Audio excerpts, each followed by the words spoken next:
Hello, and welcome to the Kahunify Wi-Fi video series. My name is Mike Wade, founder and CEO of Kahunify. In these videos, we will explore Wi-Fi topics in bite-sized chunks. Today, we will discuss Wi-Fi channels and channelization.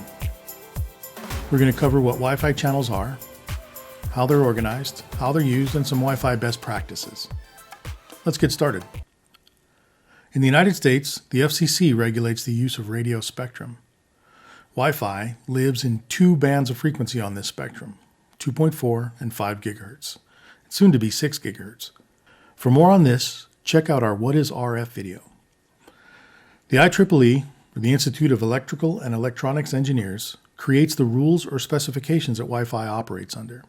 Wireless network hardware manufacturers build equipment using these specifications. Then the Wi-Fi Alliance tests and certifies that the hardware meets these requirements and operates within specification. Once certified by the WFA, the device will be allowed to display a logo similar to this, and it'll be ready for market. One of the signaling requirements for Wi-Fi transmission is the spectral mask. These images represent two types of Wi-Fi transmission and indicate their exact size and shape.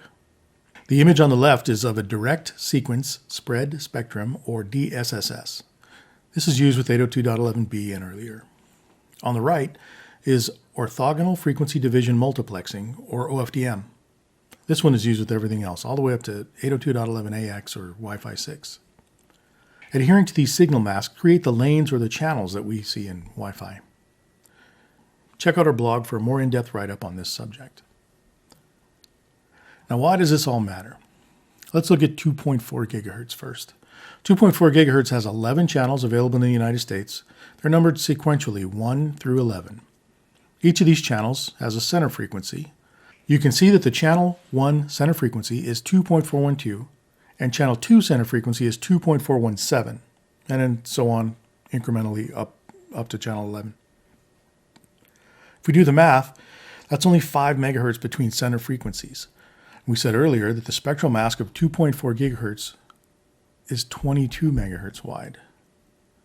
22 megahertz wide, 5 megahertz apart. That would mean that the signal from channel 1 and from channel 2 overlap, and so on. So let's just say it. Overlapping signal is bad. We don't want to have channels overlap. It causes interference, and that's what we're trying to eliminate when we design Wi-Fi. Imagine this. You're watching TV, you're on channel 20, you're watching a sporting event, say a soccer game. You change the channel to channel 21, the channel right next door. There's a documentary about dinosaurs. But when you're flipping between the channels, you don't ever see a dinosaur playing soccer or somebody trying to take a shot on a T-Rex. No, these transmissions are on two separate segments of frequency, isolated from each other by space, and they don't overlap each other. In other words, they don't interfere with each other. So in 2.4 gigahertz, it's possible to have signal overlap. It is possible, but it's bad, and it should be avoided. In this band, there are only 3 non-overlapping channels, channel 1, 6, and 11. One of the keys to designing good Wi-Fi is to minimize overlapping channels. Here we're going to be using some graphs from Keith Parsons from Wireless LAN Professionals. He runs a great website, tons of Wi-Fi knowledge. He hosts the WLPC, Wireless LAN Professionals Conference. That's the best conference for Wi-Fi geeks. You should look him up. Thanks, Keith. Now this graph shows how the channels relate to each other within the band. Here we see the entire 2.4 gigahertz band is 80 megahertz wide. 80 megahertz. Remember that number. There are actually 14 channels in the band. The FCC has limited this to 11 channels in the United States. These stair-step blocks here demonstrate how the channels overlap each other.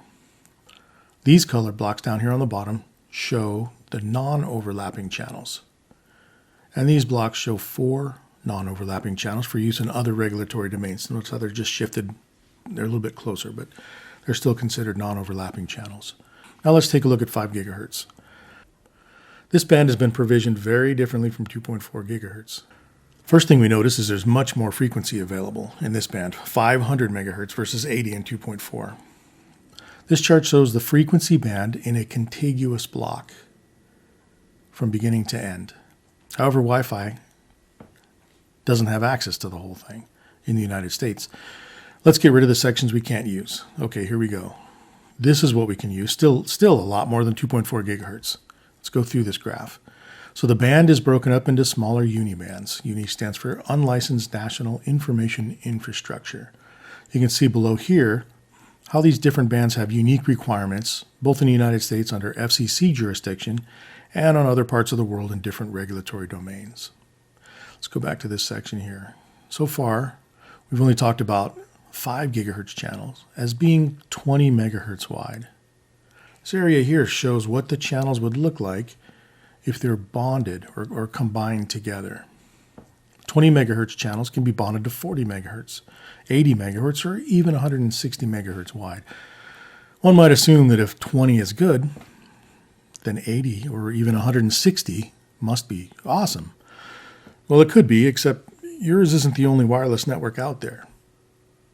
There's only so much bandwidth available, and every time you double the channel width, you cut in half the number of available channels.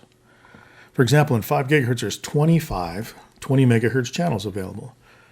There's 6 80 megahertz channels, and there's only 2 160 megahertz channels.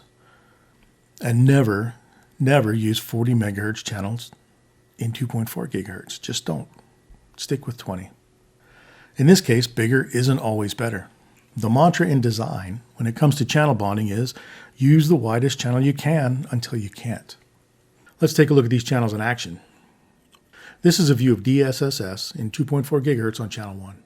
Notice the rounded shape, and notice that the signal significantly overlaps with channels 2 and 3 in this diagram. Now here's an OFDM transmission in 5 gigahertz on channel 52. Notice again the notch at the center frequency.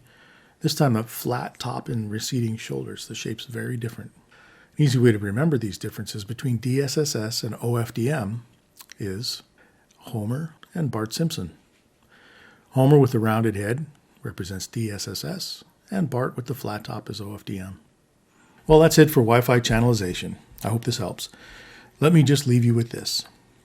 Early in 2020, the FCC authorized the unlicensed use of 1,200 megahertz of new spectrum in the 6 gigahertz band. Feast your eyes on this.